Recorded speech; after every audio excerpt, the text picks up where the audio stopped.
Every culture has stories about heroes. It's almost as if there's an instinct inside of us that knows something has gone wrong with the world and we need someone who's stronger and smarter than us to put things right. Well, in the ancient world, there were myths about Hercules and Thor. In the Middle Ages, there were legends about King Arthur or Robin Hood. In our day, we have stories about superheroes like Batman, Spider-Man, Captain Marvel, Wonder Woman. As a kid, my favourite was Superman. I wanted to be Superman. I wanted to be faster than a speeding bullet. I wanted to be stronger than a locomotive. I wanted to be able to fly. But most of all, I wanted Superman's chest. That magnificent Superman chest with the great big red S on it. Probably because I've never had that kind of chest, the kind of chest that would accommodate such a curvy letter. A less curvy letter, perhaps, like an I or a lowercase l. But that's by the by. In Jesus' day, Israel was waiting for a Superman. They called him Messiah, the Anointed One. And they expected him to be a powerful king who would defeat Israel's enemies in battle and put everything right. Their hero. And the central claim of Christianity is that Jesus is the Messiah, the King, the hero who has come to fix this world. He's the Anointed One in whom all our deepest hopes and longings are fulfilled. Our true hero. This morning, I'd like to spend some time focusing on him, on who Jesus is and what he came to do. And let's do that by reflecting on a remarkable story in John chapter 11.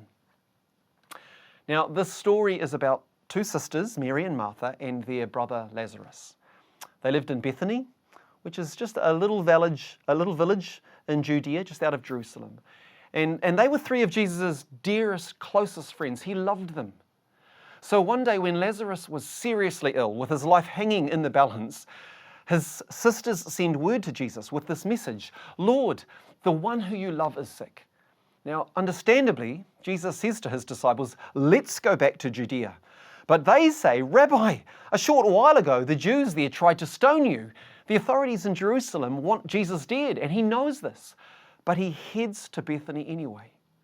Let's pick the story up at verse 17 and see what we can glean from Jesus' encounter with Martha, Mary, and Lazarus.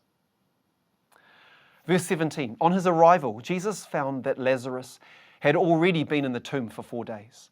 Now, this is significant. The Jews believed that for 3 days, the soul of a dead person remained near the body, hoping to re-enter it. But by the 4th day, with the body decomposing, the soul departed.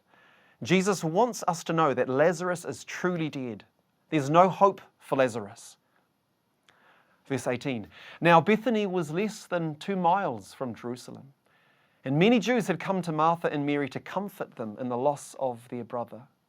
When Martha heard that Jesus was coming, she went out to meet him, but Mary stayed at home. "Lord," Martha said to Jesus, "if you had been here, my brother would not have died. But I know that even now God will give you whatever you ask." Jesus said to her, "Your brother will rise again."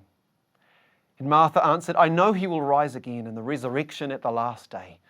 And Jesus said to her, "I am the resurrection and the life. The one who believes in me will live even though they die. And whoever lives by believing in me will never die. Do you believe this?" Now, this is an astounding claim. I mean, Jesus is saying, "I am the Lord of life.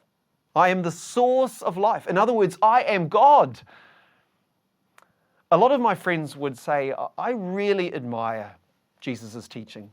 I love your enemies, that kind of thing. Jesus was clearly a great moral teacher, but I don't believe he's God. I think many people in New Zealand would say the same thing.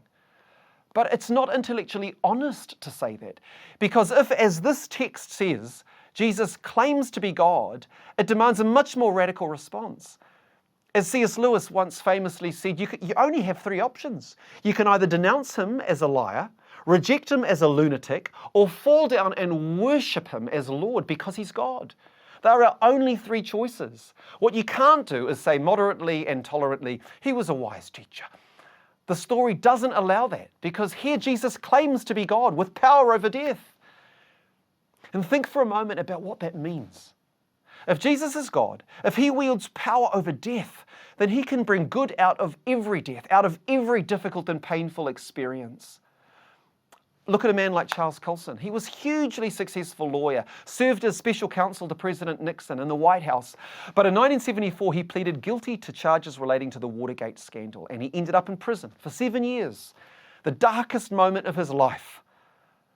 But before going to prison, he turned his life over to Jesus, inviting Jesus to bring something good out of his great failure. And Jesus did. Out of the ashes of that man's weakness and brokenness emerged Prison Fellowship, the world's largest prison ministry, which today brings love and support in about 80 different countries to hundreds of thousands of prisoners and their families. And Charles Colson says, the real legacy of my life was my biggest failure. That I was an ex-convict. My great humiliation, being sent to prison, was the beginning of God's greatest use of my life. What's your great humiliation? Where are you confronted with brokenness and pain? Look to Jesus. Invite him into that pain. He can breathe new life into that dead relationship. He can give you power to rise above that addiction. He can transform that situation at work. He can bring good out of your greatest mistake. Jesus is God. But that doesn't fully explain who he is. Look at what happens in the next interaction. Verse 28. After she had said this, she went back and called her sister Mary aside. The teacher's here, she said, and he's asking for you. When Mary heard this, she got up quickly and went to him. Now Jesus had not yet entered the village, but was still at the place where Martha had met him. When the Jews who had been with Mary in the house, comforting her, noticed how quickly she got up and went out, they followed her, supposing she was going to the tomb to mourn there. When Mary reached the place where Jesus was and saw him, she fell at his feet and said, Lord, if you had been here, my brother would not have died. And when Jesus saw her weeping and the Jews who had come along with her also weeping, he was deeply moved in spirit and troubled. Where have you laid him? He asked. Come and see, Lord, they replied. Jesus wept. And then the Jews said, see how he loved him. The word translated wept does not mean quiet and polite sniffling. It means loud wailing. Jesus breaks down sobbing beneath the weight of Mary's grief and his own pain. Now we might think if he were really divine, he wouldn't be so emotionally vulnerable. But he is. In Jesus we see divine power joined to human weakness. This story suggests that Jesus is both fully divine and fully human. No other religion agrees with this. No other religion believes that the transcendent creator, the author of life, became a weak, limited mortal who felt the full horror of death. It's unique to Christianity, and it's uniquely comforting.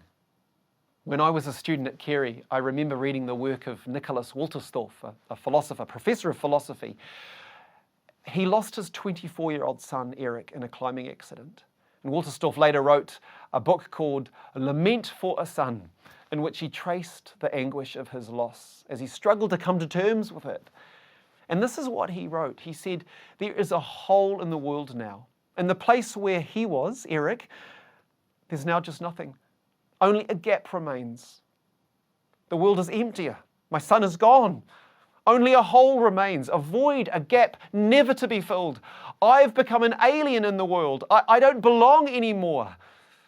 I buried myself that June day. It was me those gardeners lowered on squeaking straps into that hot, dry hole. It was me on whom we shoveled dirt. It was me we left behind. Sometimes I think that happiness is over for me. But he also wrote this. He said, I found comfort in the realization that God did not strike some mighty blow of power, but he sent his beloved son to suffer like us, and through his suffering to redeem us from suffering and evil. Instead of explaining our suffering, God shares it. He loves us enough to enter our pain. And it's this paradox that Jesus is both divine and human that in my mind makes him so beautiful, so remarkable. He is the sovereign ruler of the universe, and yet he's absolutely approachable. He's infinitely powerful, yet he's incredibly humble. He's absolutely perfect, yet he's always understanding. He's unbelievably strong, yet he's so tender and gentle. He is lion and he is lamb. He's God in the flesh. He understands, in other words, he understands your weakness. He sees your struggle. He feels your pain. He grieves with you. But of course, this leaves us with a question. Why did he do it? Why did absolute power have to enter into our weakness? Well, let's go back into the text. Verse 38 says that Jesus, once more deeply moved, came to the tomb. It was a cave with a stone rolled across the entrance. "Take away the stone," he said. "But Lord," Martha, the sister of the dead man, said, "by this time there's a bad odor, for he's been there 4 days." And then Jesus said, "Did I not tell you that if you believe, you will see the glory of God?" So they took the stone away.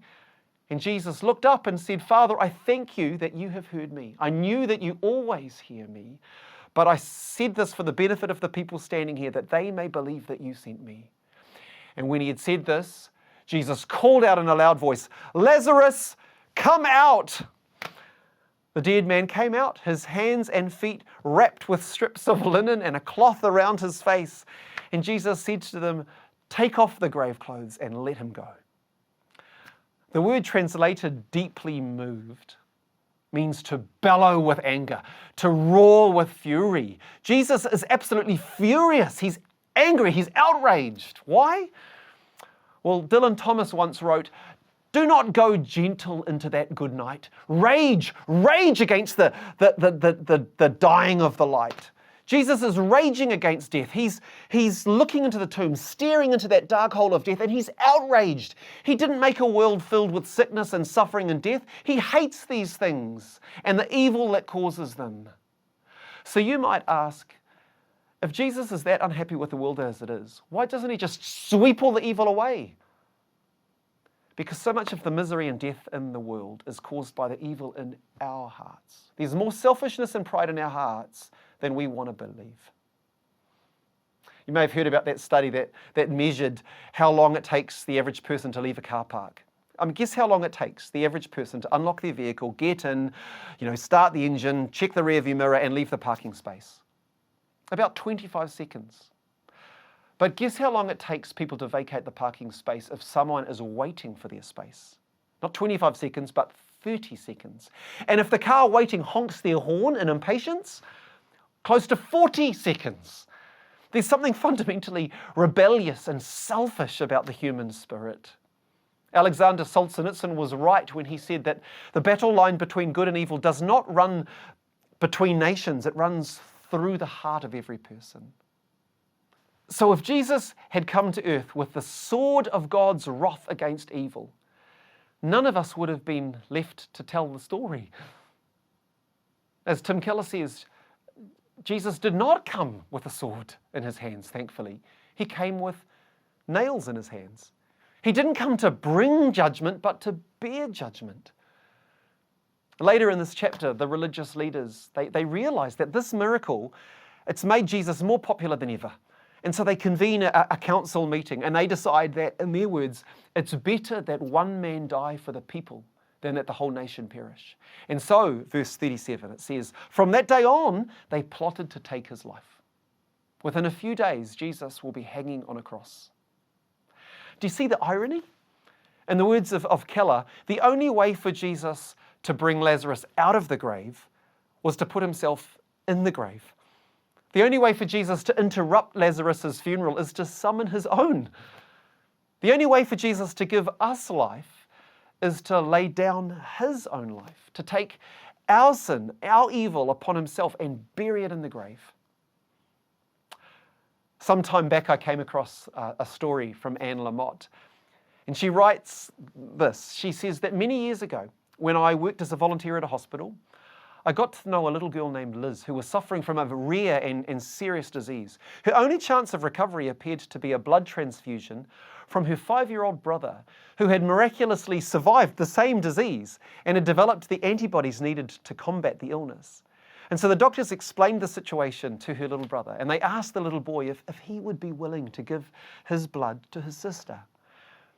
And Lamotte says, I saw him hesitate for only a moment before taking a deep breath and saying, yes, I'll do it if it'll save her. And as the transfusion progressed, he lay in bed next to his sister and he smiled, as we all did, seeing the colour returning to her cheek. And then his face grew pale and his smile faded. He looked up at the doctor and he asked with a trembling voice, will I start to die straight away? Being young, this little boy had misunderstood the doctor. He thought he was going to have to give all of his blood in order to save his sister. And yet he was willing,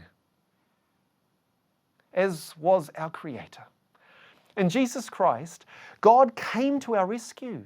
In his death and his resurrection, he demonstrated that he can bring life out of any death. He demonstrated that he understands your weakness. He feels your pain. And he demonstrated that he is for you. He is for you, and he's willing to transmit his life, his goodness into you. So give him that broken relationship. Give him that secret addiction. Give him that desperate struggle. Give him that massive mistake. Give him that challenge at work. Give him that dream to which you cling. Give him your loved one. Give him your life. Trust him with it. One day at the end of time, he will make all things new. His creation will be perfectly restored. Sickness and sin and selfishness and sadness will be no more, because Jesus truly is the great hero, the one in whom all of our deepest hopes and longings are fulfilled. Amen.